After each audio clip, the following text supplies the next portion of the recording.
ഞാൻ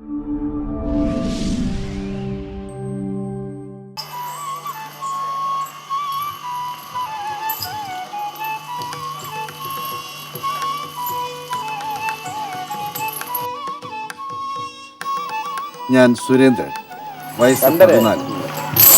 ലാഹയിലെ രാജംപാറയാണ് എൻ്റെ സ്വദേശം. എൻ്റെ സ്നേഹനിധിയായിരുന്ന അമ്മ എന്നെ പ്രസവിച്ചത് ആ വനത്തിൽ വെച്ചായിരുന്നു. എന്നോട് അമ്മയ്ക്ക് എന്ത് സ്നേഹമായിരുന്നെന്നോ. താഴത്ത് വെച്ചാൽ ഉറുമ്പരിക്കും, തലയിൽ വെച്ചാൽ പേനരിക്കും എന്ന് പറഞ്ഞ് കൊഞ്ചിച്ചു, ലാളിച്ചു. ഞാൻ അമ്മയുടെ വാലിൽ പിടിച്ചു വലിച്ചും കാലുകൾക്കിടയിൽ മുട്ടി ഉരുമ്മി ഓടിയും കളിച്ചു നടന്നു. അമ്മ എൻ്റെ കുസൃതികൾ കണ്ട് പൊട്ടിച്ചിരിച്ചു. എല്ലാവർക്കും എന്നോട് വാത്സല്യമായിരുന്നു. ദൈവത്തിന് പോലും അസൂയ തോന്നിപ്പോകുന്ന സ്നേഹം. അതുകൊണ്ടല്ലേ അങ്ങനെയൊക്കെ സംഭവിച്ചത്. ഞാനന്ന് 6 മാസക്കാരൻ. കാടിളക്കി പെയ്ത കാറ്റും മഴയും. ഞാൻ അമ്മയുടെ കീഴിൽ സുരക്ഷിതനായിരുന്നു. അന്നത്തെ രാത്രി എന്താണ് സംഭവിച്ചതെന്ന് എനിക്കറിയില്ല.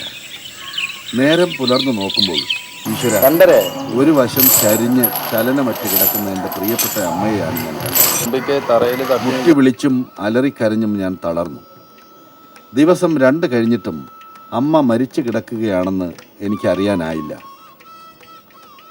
ഞാൻ വിശന്ന് തളർന്നു.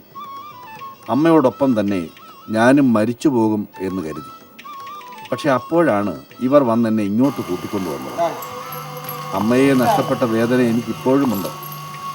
എൻ്റെ അമ്മ എങ്ങനെയാണ് മരിച്ചത് എനിക്കറിയില്ല. പക്ഷേ ഈ വീട് എനിക്കിപ്പോൾ സ്നേഹം തരുന്നുണ്ട്, ഭക്ഷണവും സുരക്ഷിതത്വവും തരുന്നുണ്ട്. ഞാൻ അല്പം കുസൃതിക്കാരനെന്നാണ് രാമകൃഷ്ണൻ ചേട്ടനും ഗോപിച്ചേട്ടനും പറയുന്നത്. അവരാണല്ലോ എൻ്റെ എല്ലാമെല്ലാം. ചിലപ്പോൾ എനിക്കും തോന്നാറുണ്ട് ഞാനൊരു കുറുമ്പനാണെന്ന്. ഇങ്ങനെ തലയും ഇളക്കി ആടി നിൽക്കാൻ എനിക്ക് വലിയ ഇഷ്ടമാണ്. പിന്നെ ഞാനൊരു ടീനേജുകാരനല്ലേ. ഇപ്പോഴല്ലാതെ ഇനി എപ്പോഴാണ് ഞാൻ ഇത്തിരി കുറുമ്പും കുസൃതിയും എല്ലാം കാണിക്കുന്നത്?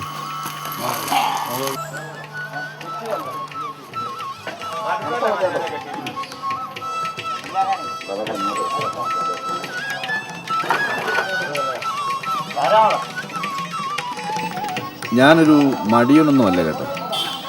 എന്ത് പണിയെടുക്കുവാൻ ഞാൻ തയ്യാറാണ്. അറിയാമോ, എൻ്റെ പ്രിയപ്പെട്ട ഹോബി തടിപിടുത്തമാണ്. ഞാൻ പുഷ്പം പോലെ ഓരോ തടിയും തൂക്കി എറിയും. അങ്ങനെ പണിയെടുത്താൽ എന്താ, അതിന് തക്ക ആഹാരവും ഞാൻ കഴിക്കും. എന്നെ അത്രയ്ക്കങ്ങ് വിശ്വാസം പോരാത്തത് കൊണ്ടാണ് ഇവർ ഈ ചങ്ങലകൾ ഇട്ടിരിക്കുന്നത് കേട്ടോ. അതൊക്കെ എനിക്കറിയാം. പിന്നെ ഞാനും അല്പം ജാടയൊക്കെ കാണിക്കുന്നുണ്ടല്ലോ. എനിക്കിവിടുത്തെ എല്ലാവരോടും സ്നേഹമാണ്. സോമൻ ചേട്ടനോടും പ്രിയദർശിനി ചേച്ചിയോടും മിനി ചേച്ചിയോടും പിന്നെ ഇവ പെണ്ണിനോടുള്ള പ്രണയം ആരും അറിയണ്ട.